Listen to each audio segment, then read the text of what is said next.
प्रभु के चित्त में अपने भक्तों की दी हुई भूल चूक याद नहीं रहते हुए भू और उनके हृदय की अक्षय नेकी को 100 बार याद करते हैं। जिनके पाप के कारण उन्होंने बाले को व्याध की तरह मारा था, वैसे ही कुचाल फिर सुग्रीव ने चले वही कारण विभूषण की थी, परंतु श्री रामचंद्र ने स्वप्न में भी उनके मन में विचार नहीं किया। उल्टे भरत जी से मिलने के समय श्री रघुनाथ जी ने उनका सम्मान किया और राज्यसभा में उनके गुणों का बखान किया।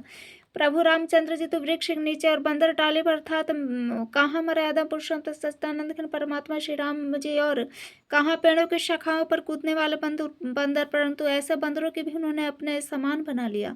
तुलसीदास जी कहते हैं श्री रामचंद्र जी सरीखे शीलवान स्वामी कहीं भी नहीं है श्री राम जी, मैं आपकी अच्छाई से सभी का भला, यदि यह बात सच है तो भला तो तुलसीदास का भी सदा कल्याण ही होगा।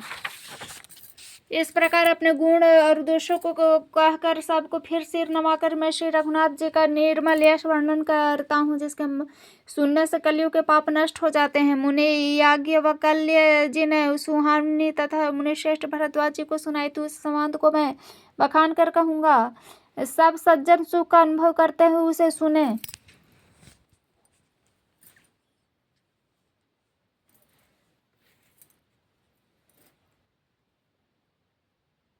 शिव जी ने पहले इस सुहाने चरित्र को रचा, फिर कृपा करके पार्वती जी को सुनाया। वही चरित्र शिव जी ने काकभूषणी जी को राम भक्त और अधिकारी पहचान कर दिया।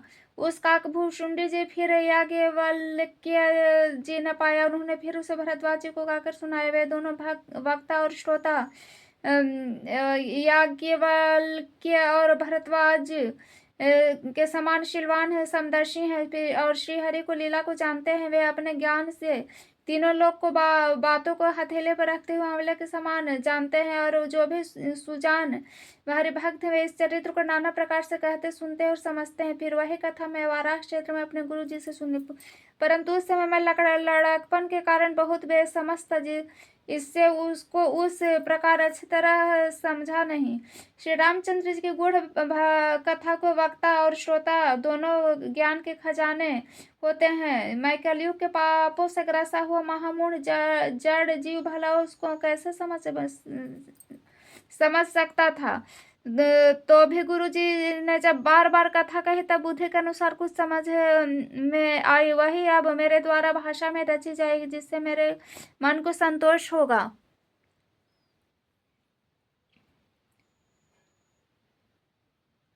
जैसे कुछ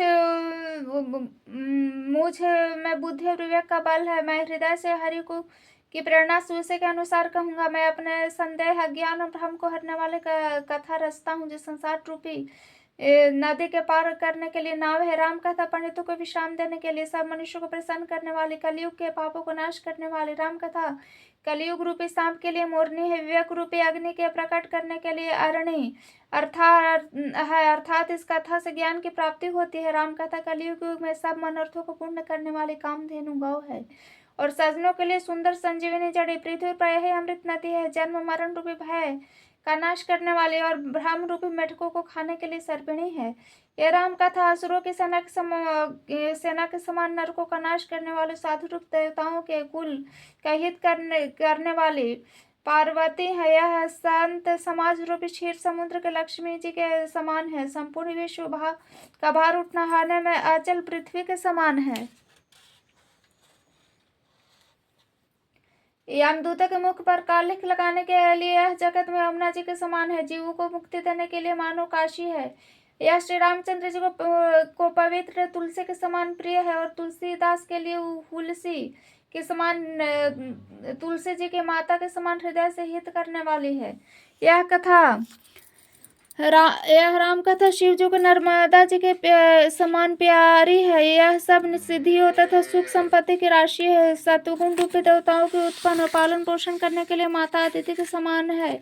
श्री रघुनाथ जी की भक्ति और प्रेम परम सीमा है। तुलसीदास जी कहते हैं, राम कथा मंदाकिनी नदी है, सुंदर निर्मल चित्रकूट है और सुंदर स्नेहीवन है, जिसमें सीताराम जी विहार करते हैं।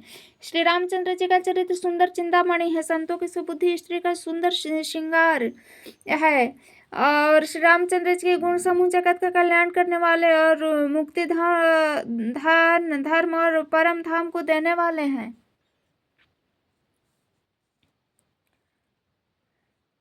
ज्ञान वैराग्य योग के लिए सदगुरु और संसार रूप भयंकर रोगों का नाश करने के लिए देवताओं के वैद्य के समान है। सीतारामचंद्र जी के प्रेम के उत्पन्न करने के लिए माता पिता और संपूर्ण व्रत धर्म और नियमों के बीच है। पाप संताप शोक का नाश करने वाला तथा इस लोक में परम लोक के प्रिय पालन करने वाले विचार ज्ञान रूपी राजा के शूरवीर मंत्री लोभ रूपी अपार समुद्र के सोखने के लिए अगस्त मुनि है। भक्तों के मन रूपी वन में बसने वाले काम क्रोध और अग्नि के कुल पाप रूपी हाथियों को मारने के लिए सिंह के बच्चे हैं। शिव जी के पूज्य और प्रियतम अतिथि हैं। दरिद्र रूपी दावानल के बुझाने के लिए काम रूप कामना रूप पूर्ण करने वाले मेघ हैं। विषय रूपी सांप का जहर उतारने के लिए मंत्र और महामणि है। ये ललाट पर लिखे हुए कभी कठिनता से मिटने वाले बुरे लेखों को मंद प्रारब्ध को मिटा देने वाले अज्ञान रूपी अंधकार के कारण है के हरण करने के लिए सूर्य किरणों के समान है। सेवक रूपी धान के पालन करने में मेघ के समान है।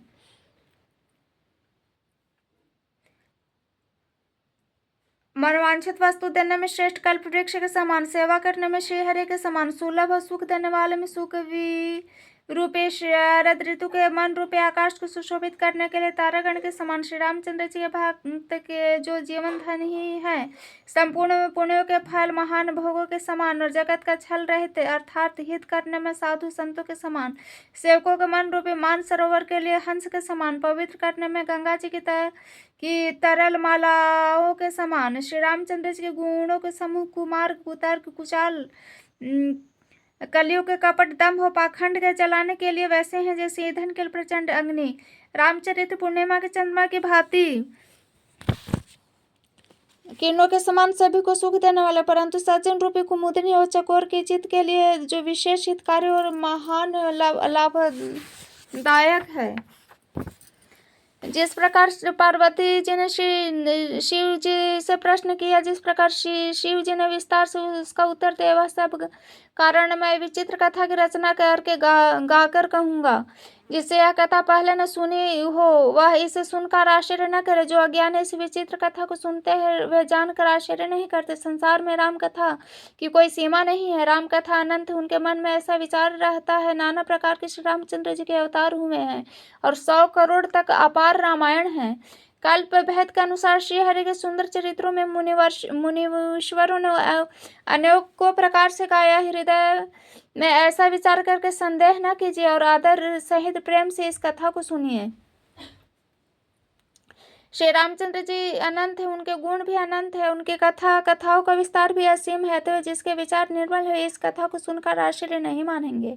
इस प्रकार सब संदेहों को दूर करके और श्री गुरु जी के चरण कमलों की राज्य को सिर पर धारण करके मैं पुनः हाथ जोड़कर सबकी विनती करता हूँ जिससे कथा रचना में कोई दोष स्पर्श न कर पावे। अब मैं आदर पूर्वक श्री शिव जी को सिर नवाकर रामचंद्र जी के गुणों की निर्बल कथा कहता हूँ। श्री हरि के चरणों पर सिर रखकर संवत 1631 में इस कथा का आरंभ करता हूँ। चैत्र मास की 9वीं तिथि मंगलवार को श्री अयोध्या में यह चरित्र प्रकाशित हुआ। जिस दिन श्री रामचंद्र जी का जन्म होता है, वेद कहते हैं उस दिन सारे तीर्थ वहाँ अयोध्या जी में चले आते हैं। असुर नाग पक्षी मनुष्य मुनि और देवता सब अयोध्या जी में आकर श्री रघुनाथ जी की सेवा करते हैं। बुद्धिमान लोग जन्म महोत्सव मनाते हैं और श्री राम जी की सुंदर कीर्ति को गाते हैं। सज्जनों के बहुत से समूह उस दिन श्री सरयू जी के पवित्र जल में स्नान करते हैं। हृदय में सुंदर श्याम श्री रघुनाथ जी का ध्यान करके उनका नाम का जाप करते हैं।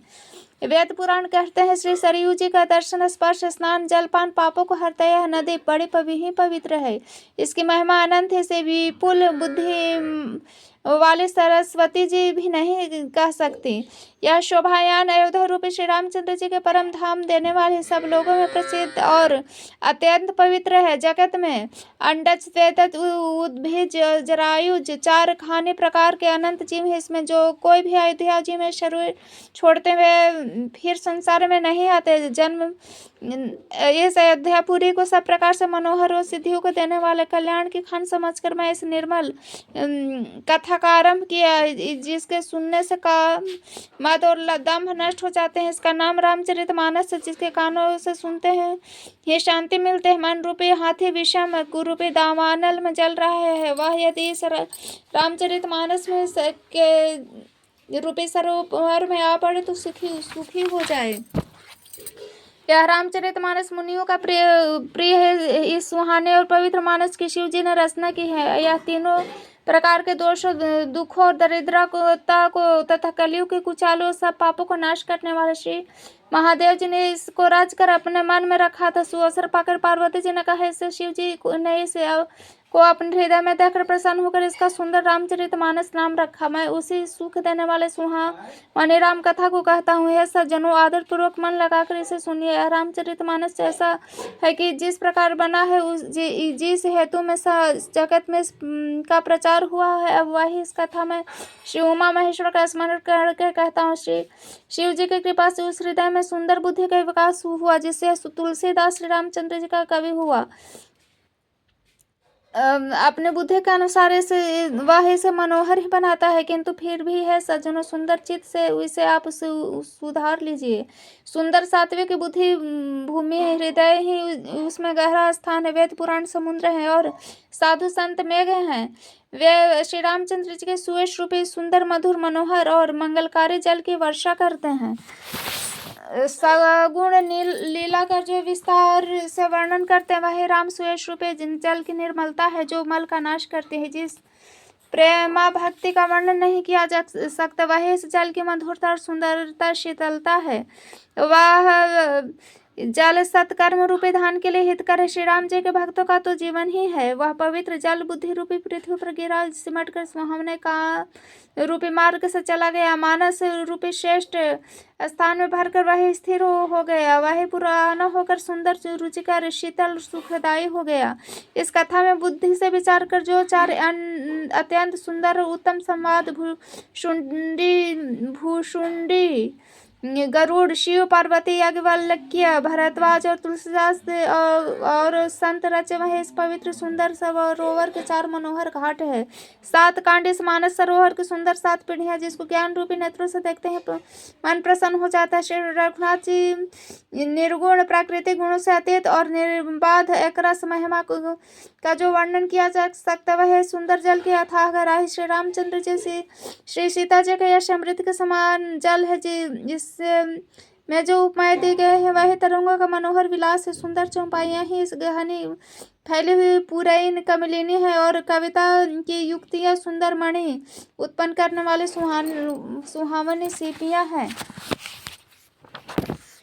जो सुंदर छंद सोरठ दोहे हैं वही इसमें बहुरंगे कमलों के समूह सुशोभित है। अनुपम अर्थात ऊंचे भाव और सुंदर भाषा की पराग पुष्पराज मकरंद और सुगंध है। सत्कर्मों पुण्यों के पुंज भौरों की सुंदर पक्ति अज्ञान वैराग और विचार हंस है। कविता की ध्वनि प्रवरोक्ति गुण और जाति ही अनेकों प्रकार की मनोहर मछलियां हैं। अर्थ धर्म काम क्रोध एक 4 ज्ञान विज्ञान विचार के कहना काव्य 9 रस जप तप योग और वैराग्य ये प्रसंग सब इस सरोवर की सुंदर जल जीव है। सुकृति पुण्यात्मा जनों के साधुओं के और श्री राम नाम के गुणों का ज्ञान ही विचित्र जल पक्षियों के समान है। संतों की सभाएं इस सरोवर के चारों ओर की अमराई है और श्रद्धा बसंत ऋतु के समान कही गई है। नाना प्रकार के भक्ति निरूपण क्षमा दया तथा दंभ इंद्रिय निग्रह लताओं के लताओं कि उन्नतता वसुधा ईश्वर प्रणिधान ही उनके फूल है। ज्ञान फल और श्रीहरि के चरणों में प्रेम है ज्ञान रूपी फल का रस है, ऐसे वेदों में कहा गया है। इस रामचरितमानस में और भी जो अनेक प्रसंगों की कथाएं वे ही इसमें तोते कोयल आदि रंग बिरंगे पक्षी हैं। कथा में जो रोमांच होता है वह वाटिका बाग वन है, और जो सुख होता है वह सुंदर पक्षियों का विहार है। निर्बल मन हिमालय हो जो प्रेम पूर्वक जल इसे सुंदर नेत्रों द्वारा उनको सींचता है। वह जो लोग इस चरित्र को सावधानी से गाते हैं वह इस तालाब के चतुर रखवारे हैं, और जो स्त्री पुरुष सदा आदर पूर्वक इसे सुनते हैं वही इस सुंदर मानस का अधिकारी उत्तम देवता हैं। जो अति दुष्ट विषय है वे अभागे बगुले और कौवे हैं, जो इस सरोवर के समीप नहीं आते, क्योंकि यहाँ इस घोंघे मेढक सेवार के समय विषय के रस की नाना कथाएं नहीं है।